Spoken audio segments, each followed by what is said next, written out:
بسم اللہ الرحمن الرحیم۔ پنڈال پر موجود پاکستان پیپلز پارٹی کے عہدیداران، ٹی پی 2 کے ہمارے دوستوں، بھائیوں، السلام علیکم۔ مجھے ایکچولی 4 بجے کہیں اور ایک میٹنگ میں جانا ہے، تو کوشش کروں گا بہت کم وقت میں آپ کے سامنے اپنی بات رکھوں۔ میں سب سے پہلے ثابت بھائی کا شکریہ ادا کرتا ہوں کہ انہوں نے آج اس میٹنگ کا انعقاد کیا ہے۔ میں شاکر شاہ صاحب کو آج اس کارنر میٹنگ کے توسط سے پاکستان پیپلز پارٹی میں شمولیت پر ان کا شکریہ ادا کرتا ہوں، اور مجھے امید ہے کہ جس جذبے کے ساتھ انہوں نے پاکستان پیپلز پارٹی میں شمولیت اختیار کی ہے، انشاءاللہ تعالی وہ ہمیں اس سے پیچھے نہیں پائیں گے، اور جس طرح وہ علاقے کے مسائل کو حل کرنے کی خواہش رکھتے ہیں، ان کے مشورے سے ہم اپنے اس علاقے کے جو مسائل ہیں اس کو حل کرنے کی کوشش کریں گے۔ یہاں چونکہ میں ٹی پی 2 میں اس وقت کھڑا ہوں، اور اس ٹی پی 2 کی آباد کاری سے لے کر اب تک جتنے حالات اور واقعات رونما ہوئے ہیں وہ سب مجھے یاد ہیں، سب میرے سامنے ہوئے ہیں۔ جب مصطفیٰ کمال کراچی شہر کا ناظم تھا، اس وقت لائنز ایریا میں جہاں لوگوں کے گھر توڑے گئے تو ان کو متبادل کے طور پر اس متنازع زمین پر آباد کرنے کا منصوبہ بنا۔ آج بھی اگر آپ اس مقدمے کو دیکھیں جو سپریم کورٹ میں چلا ہے، اس ریکارڈ میں میری وہ تقاریر جو میں نے سٹی کونسل میں کی تھی وہ موجود ہے۔ آپ چاہیں تو کے ایم سی کے ہیڈ آفس چلے جائیں، وہاں پر جو تقاریر میں نے ٹی پی 2 کے مسئلے پر کی تھی وہ ریکارڈ پر موجود ہے۔ میں اس آباد کاری کے خلاف تھا، اور خلاف کیوں تھا اس کی میں نے ساری وضاحت اور اپنی تقریروں میں کی ہے۔ ہم یہ بالکل بھی نہیں چاہتے تھے کہ جن غریبوں کے گھر لائنز ایریا میں ٹوٹے ہیں ان کو متبادل نہ ملے۔ ہم بالکل نہیں چاہتے تھے کہ جن کو بے گھر کیا جا رہا ہے ان کو گھر نہ ملے، لیکن میں نے ان تقاریر میں بھی کہا تھا کہ جس جگہ تم ان کو آباد کرنے لے کر جا رہے ہو وہ متنازع زمین ہے، تم ان کو ایسی جگہ پہ ڈال رہے ہو جہاں ساری زندگی یہ مصیبت میں رہیں گے۔ اور وہاں میں نے یہ کہا تھا کہ اگر تم ان کو یہاں 60 گز کا 80 گز کا پلاٹ دینا چاہتے ہو مت دو، کراچی میں کوئی اور بہتر جگہ ڈھونڈو، تم ان کو 200 گز کا پلاٹ دو، 500 گز کا پلاٹ دو، 1000 گز کا پلاٹ دو، ہم تمہارے ساتھ کھڑے ہیں، ہم اس عمل کی حمایت کریں گے۔ لیکن ایم کیو ایم نے آپ تمام وہاں سے بے گھر ہونے والے لوگوں کو اپنے سیاسی مقاصد کے لیے استعمال کیا۔ وجہ کیا تھی؟ وجہ یہ تھی کہ یہ جو صوبائی اسمبلی کی نشست ہے اس پر ایم کیو ایم کا زور کم پڑتا تھا، تو انہوں نے سوچا کہ 4-5 ہزار ووٹ یہاں آباد کر دو تاکہ وہ ووٹ ہمیں پڑیں اور ہم اپنی سیٹ جیت جائیں۔ ایم کیو ایم اس یو سی کو نہیں جیت سکتی تھی، انہوں نے کہا کہ 4-5 ہزار ووٹ یہاں ڈال دو تاکہ یو سی کے جب الیکشن ہو تو ہم ان 4-5 ہزار ووٹوں کی وجہ سے اپنی یوسیاں جیت جائیں۔ مقاصد ایم کیو ایم کے سیاسی تھے، انہوں نے اپنے سیاسی مقاصد کی بھیٹ آپ لوگوں کو چڑھایا جن کو یہاں پر الاٹمنٹ کر کے دی تھی۔ میں نے اس وقت بھی کہا کہ یہاں رہنے والے، یہاں آباد ہونے والے لوگ ساری زندگی عذاب میں ہوں گے، اور ان کے لیے مسئلے ہوں گے، ان کے لیے مشکلات ہوں گی، یہ کام مت کرو۔ میری بات انہوں نے نہیں مانی، لیکن آپ گواہ ہیں اس بات کو، اب تقریباً کوئی 25 سال ہو گئے ہوں گے، 16 سال ہو گئے۔ نہیں تو مصطفیٰ کمال کے وقت میں ہوا نا، مصطفیٰ کمال تو 2005 سے لے کے 9 تک تھا، تو کہاں سے 16 سال؟ آپ 16 سال پہلے آئے ہوں گے، لیکن یہ آباد کاری جو ہے اس کو 20 سال سے زیادہ عرصہ ہو گیا بھائی، 20 سال سے زیادہ عرصہ ہو گیا۔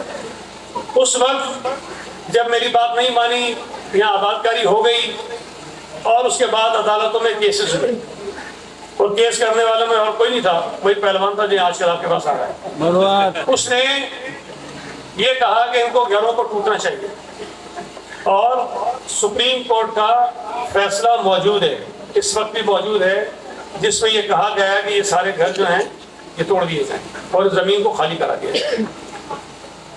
میں نے جب 2017 میں الیکشن لڑا تو حقیقت یہ ہے کہ یہ ہمارے لیے نو گو ایریا تھا. ہم اس آبادی میں داخل نہیں ہو سکتے تھے, گیٹ لگے ہوتے تھے. کیونکہ جس طرح پورے شہر پہ زور تھا اس طرح یہاں بھی زور تھا, ہمارا داخلہ نہیں تھا. میں 2017 کا الیکشن جیتنے کے بعد اس علاقے میں آیا. جب میں نے آ کر اس علاقے کو دیکھا تو میں نے کہا یہ تو پورا شہر آباد ہو گیا, اب اس علاقے کو ٹوٹنا نہیں چاہیے. اور میرا اس وقت سے یہ موقف ہے کہ اگر یہاں رہنے والے لوگوں کو غلط طریقے سے آباد کرایا گیا ہے تو اس میں قصور ان کا نہیں ہے, قصور مصطفیٰ کمال کا ہے. اگر سزا دینی ہے تو مصطفیٰ کمال کو دو. یہاں 50 گز کے 60 گز کے 80 گز کے مکان میں رہنے والے غریب کو سزا اس کے لیے ملنی چاہیے. اس نے غلط طریقے سے ان کو پلاٹ الاٹ کر کے دیے اور اس کے بعد ان لوگوں نے اپنی زندگی بھر کی جمع پونجی لگا کر اپنے گھر بنائے, اپنی چھت بنائی ہے. اور اس لیے گھر ٹوٹ جائیں, اس لیے چھت ٹوٹ جائے کہ مصطفیٰ کمال ان کو غلط بٹھایا. تو میرا ہمیشہ مطالبہ رہا کہ اگر یہاں جرم ہوا ہے تو وہ جرم کرنے والے یہ لوگ نہیں جو یہاں رہتے ہیں, ان کا مجرم جو ہے وہ مصطفیٰ کمال ہے, اس کے خلاف جو ہے وہ قانونی کارروائی ہونی چاہیے, اس کو سزا ہونی چاہیے. سپریم کورٹ کا فیصلہ آیا کہ ان کو توڑ دیا جائے. ریکارڈ پر ہے, ایک دفعہ نہیں کئی دفعہ کہا, ٹی وی انٹرویوز میں کہا, پریس کانفرنسز میں کہا, اسمبلی میں کھڑے ہو کر کہا کہ اس شہر میں غریبوں کے گھر توڑنا ہمارے بس کا کام نہیں, ہم یہ کام نہیں کریں گے. وزارت چھوڑنی پڑی چھوڑ دوں گا لیکن غریبوں کے گھر نہیں توڑ سکتا ہوں. اور اس کی وجہ میں آپ کو بتاؤں کہ میں اس شہر کا ایک عام سا آدمی ہوں. مجھے یہ پتا ہے کہ یہ وزارتیں, یہ عہدے آتے ہیں چلے جاتے ہیں. میری ساری زندگی نہ میں نے ایم پی رہنا ہے, نہ ساری زندگی میں نے وزیر رہنا ہے, لیکن اس شہر کے اندر میں نے رہنا ہے. میں یہ بات کہتا تھا کہ اگر میری وزارت میں میرے ہوتے ہوئے یہ غریبوں کے مکانات ٹوٹتے ہیں تو میں ساری زندگی اپنے آپ کو ان کا مجرم سمجھوں گا اور میں اس شہر میں سر اٹھا کے چل نہیں سکوں گا. لیکن اگر میں وزارت چھوڑ دوں گا اور ان غریبوں کے ساتھ کھڑا ہو جاؤں گا تو میں وزیر رہوں یا نہ رہوں, لیکن کم از کم اپنے شہر کے لوگوں کے ساتھ گردن اٹھا کے تو چل سکوں گا.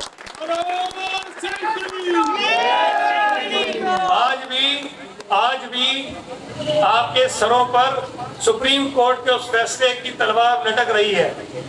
آج بھی وہ جو اس آبادی کو توڑنے والی طاقتیں ہیں وہ آج بھی موجود ہیں. وہ آج بھی چاہتی ہیں کہ یہ آبادی ٹوٹ جائے, لیکن اللہ کے فضل سے, آپ کی دعاؤں سے ہم ان کے راستے میں رکاوٹ ہیں, ہم ان کے راستے میں دیوار ہیں.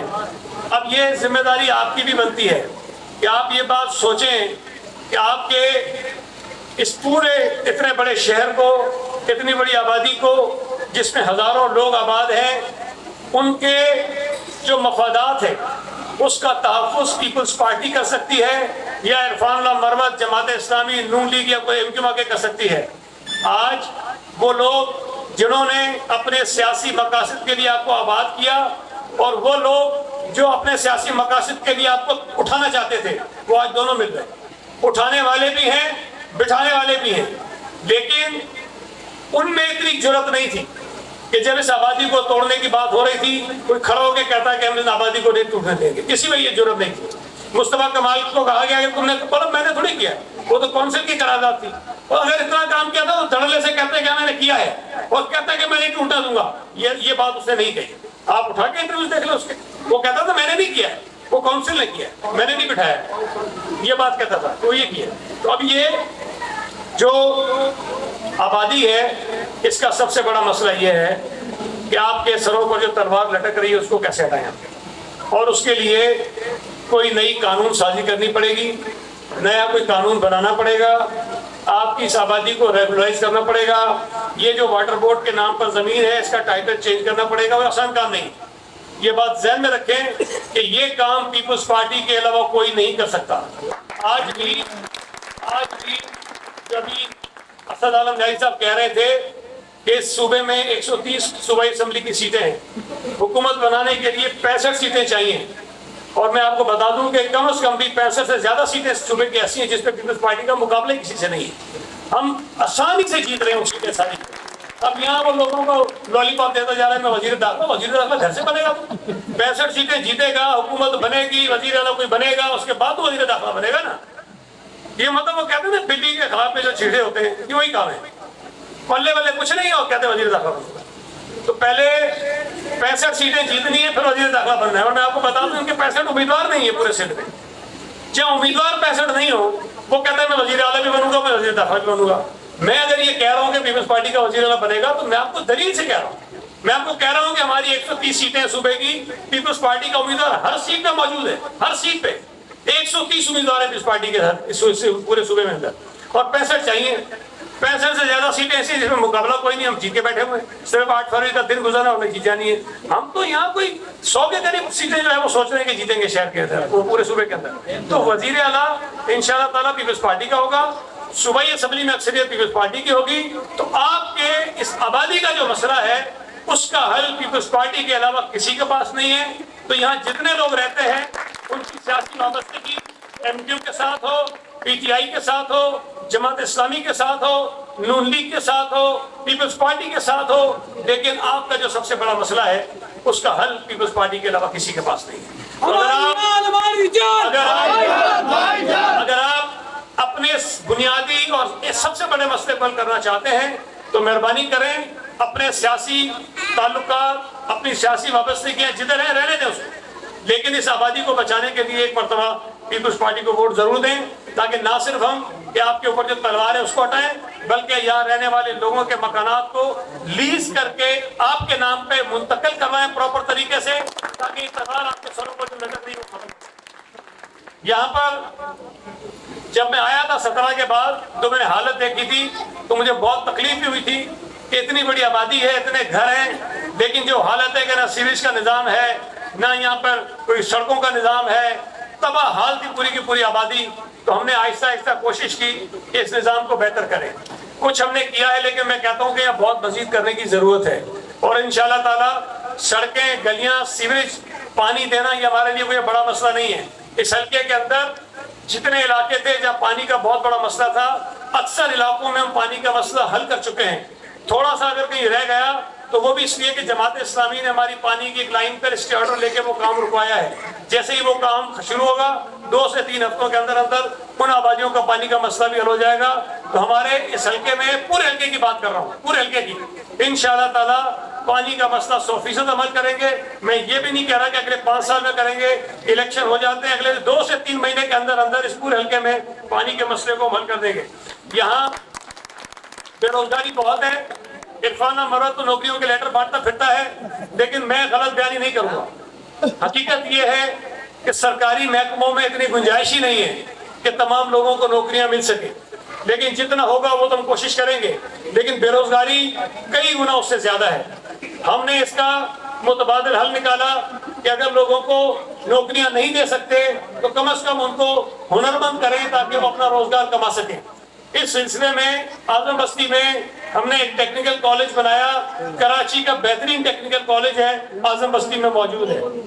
اگلی دفعہ ہماری کوشش ہوگی کہ ہم اپنی ہر یو سی میں کم از کم ایک ٹیکنیکل کالج بنائیں، اور اگر جہاں جگہ ہو وہاں 1 سے زائد بنائیں. اور یہاں TP2 میں آسانی یہ ہے کہ یہاں جگہ ہمیں میسر ہے. انشاءاللہ تعالیٰ آپ سے وعدہ کر کے جا رہا ہوں کہ TP2 کے اندر ایک ٹیکنیکل کالج الگ بنائیں گے، بہترین ٹیکنیکل کالج بنائیں گے، تاکہ یہاں رہنے والے نوجوان بچیاں جو ہیں ہنر حاصل کریں اور اپنے ہنر کی بنیاد پر اپنے گھروں کو چلانے کے قابل ہو جائیں. اور اگر کچھ لوگ چاہیں تو اسی ہنر کی بنیاد پر، اسی سرٹیفکیٹ کی بنیاد پر وہ دنیا کے کئی ملکوں میں جا کر اپنا روزگار کمانے کے قابل ہو سکتے ہیں. یہاں پر جو اسماعیل نے بات کی بجلی کے میٹر کی، یہ بھی میں آپ کو ایک بات بتا دوں. پورے صوبہ سندھ میں یہ واحد آبادی ہے، واحد، کہ جہاں بجلی کے میٹر لگانے کے پیسے 90,000 تھے اور سندھ حکومت نے وہ پیسے کم کروا کے آپ کے 9,000 کر کے قسطوں میں کرا دیے. پورے صوبہ سندھ میں کہیں نہیں ہوا، صرف اس آبادی میں واحد آبادی. اور وہ بھی اس لیے کہ 2 آئے تھے میرے پاس سارے جو بیٹھے، انہوں نے آگے کہا جی 90,000 روپے خرید لو، کہاں سے دے. مشکل کام تھا. چلو مجھے لگا کہ نہیں ہو سکتا ہے، لیکن ہم نے کوشش کی. اور میں ہمیشہ کہتا ہوں کہ جب ہم نیک نیتی سے کوشش کرتے ہیں اور سامنے جن کا مسئلہ ہوتا ہے وہ اس کے مستحق ہوتے ہیں، غریب ہوتے ہیں، تو اللہ تعالیٰ راستے بناتا ہے. اللہ تعالیٰ نے راستہ بنایا اور وہ کام ہم سے ہو گیا. اور یہ پتہ نہیں ہے کتنے ہزاروں گھر ہیں جن کو یہ فائدہ پہنچا اس کا. یہ ہم نے کرایا. یہاں پر ایک پارک بالکل یہ برابر میں جہاں سے انٹر ہوتے ہیں. نعمت اللہ خان جب تھے یہاں کے کراچی کے ناظم اور میں یوسی کا ناظم تھا تو ہم نے یہ پارک ہفتہ کروایا, پھر وہ پارک نہیں بن سکا. انشاءاللہ تعالیٰ آپ سے وعدہ ہے کہ یہ پارک بنائیں گے جس کا فائدہ آپ کو بھی یقیناً ہوگا چونکہ آپ کے سب سے زیادہ قریب ہے, اور یہاں نوجوان بھی, بزرگ بھی, مائیں بہنیں بھی اپنے وقت پر جو ہے اس پارک میں جا کر اس کو استعمال کر سکیں گے. یہاں پر جو اسکول ہیں کوشش کریں گے کہ کوئی ایک سرکاری اسکول یا بنائیں, اچھا اسکول یا بنائیں, کیونکہ میں نے آپ کو بتایا کہ یہاں زمینیں ہمارے پاس موجود ہیں. کوشش کریں گے کہ جس طرح اعظم بستی میں ایک ہاسپٹل بنایا ہے, بہت بہترین ہاسپٹل ہے سرکاری, لیکن کسی بھی پرائیویٹ ہاسپٹل کے مقابلے کا ہاسپٹل ہے, خواتین اور بچوں کا مفت علاج میں ہوگا. اسی طرح کا اختر کالونی میں ایک ہاسپٹل شروع کرایا ہے. اسی طرح منظور کالونی میں ٹاؤن کا ایک ڈسپینسری تھی, تباہ حال تھی, اس کو ہم نے بحال کیا, اس کو ہم نے ٹھیک کیا, اس پہ کام شروع کرایا. ایک چنیسر گوٹ میں میٹرنٹی ہوم ہے KMC کا, اس کو ٹھیک کرائیں گے. لیکن آپ کے یہاں چونکہ جگہ ہے اس لیے آپ سے وعدہ کرتا ہوں کہ یہاں آپ کو ایک چھوٹا ہاسپٹل بنا کے دیں گے, بہترین سرکاری ہاسپٹل بنا کے دیں گے, جو یہاں آپ کے علاج معالجے کی جو سہولتیں ہیں وہ آپ کو یہاں سے میسر ہوں. ہم نے پورے صوبہ سندھ میں منصوبہ یہ تھا کہ ہر یوسی میں ہیلتھ کلب بنائیں گے, لیکن مجھے یہ فخر ہے کہ پورے صوبہ سندھ کا جو پہلا ہیلتھ کلب ہے وہ یہاں آپ کے بامبے اسٹیشن کے ساتھ بنایا, آپ کے بالکل قریب ہے, اور وہ بھی مکمل ہونے کے قریب ہے, جہاں سے ہمارے نوجوان جو ہے اس سہولت سے فائدہ اٹھا سکتے ہیں. اور جن کو جم جانے کا شوق ہوتا ہے, ہیلتھ کلب جانے کا شوق ہوتا ہے, وہ یہ سرکاری ہیلتھ کلب جو ہے ان کے لیے ہم نے بنایا. اور اگلی مرتبہ انشاءاللہ تعالیٰ جب آپ نے موقع دیا تو یہ ہیلتھ کلب بھی ایک یوسی میں نہیں ہر یوسی میں بنائیں گے, اور اگر موقع ملا تو ایک سے زائد آپ کو بنا کر دیں گے. لیکن میں نے ابھی بھی جو چیزیں آپ کو بتائیں وہ ہماری کارکردگی ہے جو پچھلے 5 سالوں کی ہے, یا آگے جو ہم کریں گے وہ ہے, ہم آپ کو بتا رہے ہیں. ہم آپ سے ووٹ اپنے کام, اپنی کارکردگی کی بنیاد پر مانگ رہے ہیں. ہم آپ سے ووٹ اپنی شرافت, اپنے کردار, اپنی ماضی کی بنیاد پر مانگ رہے ہیں. لیکن میرے جو مخالف صاحب ہیں جن کا ماضی آپ سب جانتے ہیں, وہ بھی جو ووٹ مانگنے آتے ہیں وہ شروع کرتے ہیں سعید غنی سے, ختم کرتے ہیں سعید غنی پر. 4 یا 5 مرتبہ وہ آدمی سے جیتا الیکشن, وزیر بنائے, یہ نہیں بتاتا کہ 4 مرتبہ جیتنے کے بعد کیا کیا اس علاقے میں. ہاں, غنڈہ گردی کروائی تھی, بدماشی کروائی تھی, تھانوں کا استعمال کروایا تھا, پولیس کا استعمال کرایا تھا. اور یہ جو لوگ اس کے ساتھ چند آوارہ پھرتے تھے, سارے تو نہیں لیکن چند آوارہ جو لوگ پھرتے تھے وہ غنڈہ گردی پھرتے تھے پورے علاقے میں, اور کوئی آدمی شریف آدمی گلیوں سے گزر نہیں سکتا تھا, خواتین گلیوں سے گزر نہیں سکتی تھیں. ہم نے پچھلے 5 سال میں یہ سارا جو ایک رجحان تھا, یہ جو ماحول تھا, اس کو تبدیل کیا ہے. آج اللہ کا شکر ہے کہ اس علاقے میں شرافت کی سیاست ہوتی ہے, اور سیاسی مخالفت کی بنیاد پر کسی کو تنگ نہیں کیا جاتا. اگر آپ لوگ چاہتے ہیں کہ یہ شرافت کی سیاست آگے بڑھے تو پیپلز پارٹی کے اسد عالم نیازی کو اور سعید غنی کو ووٹ دیں, کامیاب کرائیں, تاکہ نہ صرف یہ کہ ہم آپ کے جو بنیادی مسائل ہیں اس کو حل کرائیں, بلکہ ہم اس علاقے کو بھی بہتر بنائیں. اس علاقے میں غنڈہ گردی جو کسی وقت میں بہت تھی اس کو ہم نے ختم کیا ہے, اور اسی طرح اس کو پرامن علاقہ رکھیں. یہ میری آپ سب سے التجا ہے کہ یہاں رہنے والے جتنے دوست ہیں آپ تمام لوگ گھر گھر جائیں اور ان دوستوں کو سمجھائیں. ایک طرف پیپلز پارٹی ہے جس کا وزیر اعظم ہوگا, جس کا وزیر اعلیٰ ہوگا, جس کا میئر ہے, جس کا ٹاؤن کا چیئرمین ہے, جس کا یوسی کا چیئرمین ہے, جس کے پاس کونسلرز ہیں جو ہمارے مسائل کو حل کروا سکتے ہیں. اور دوسری طرف ایک اکیلا آدمی ہے جس کے نہ آگے کوئی ہے نہ پیچھے کوئی ہے, اور وہ کہتا پھر کہ مسئلہ ہے, تو کوئی اس سے پوچھے کہ تم یہ مسئلے کیسے حل کرو. کوئی TP2 کا آدمی جا کر اس سے پوچھے کہ جو سپریم کورٹ کا فیصلہ آیا کہ ہمارے گھر ٹوٹنے چاہیے, اس فیصلے کو تم کیسے ختم کرو. کوئی اس سے پوچھے کہ کیا تم اسمبلی میں جا کر قانون سازی کے ذریعے کر سکتے ہو. کوئی اس سے پوچھے کہ بھائی تم نے ان گھروں کو توڑنے کے لیے جو کیس کیا تھا اس کے بعد آج تمہارا کیا موقف ہے. کسی کو سوال کرنا چاہیے اس سے. وہ ووٹ مانگنے آتا ہے لیکن اس کے پاس سوائے جھوٹی باتیں کرنے کے کچھ نہیں ہوگا, وہ جھوٹی باتیں کرے گا. لیکن میں جو آپ سے گزارشات کر رہا ہوں, اگر کہہ رہا ہوں, اگر آپ سوچیں گے میری باتوں پر تو آپ کو لگے گا کہ ہاں جو یہ کہہ رہا ہے وہ یہ کر بھی سکتا ہے. اور میں اکیلا کچھ نہیں کر سکتا, میں اس لیے کروں گا کہ میرے پیچھے پیپلز پارٹی کھڑی ہے. اسد عالم نیازی اس لیے کرے گا کہ اس کے پیچھے پیپلز پارٹی کھڑی ہے, اور پیپلز پارٹی حکومت میں ہے, پیپلز پارٹی کے پاس مختلف محکمے ہیں. لہٰذا آپ سے گزارش ہے کہ پاکستان پیپلز پارٹی کو کامیاب کرائیے, اور پہلی مرتبہ ہمارا MNA بھی یہاں سے جتوائیے, تاکہ میں صوبائی اسمبلی میں اور اسد عالم نیازی صاحب قومی اسمبلی میں جا کر آپ کے حقوق کی جنگ لڑ سکیں اور آپ کے مسائل کو. بہت بہت شکریہ.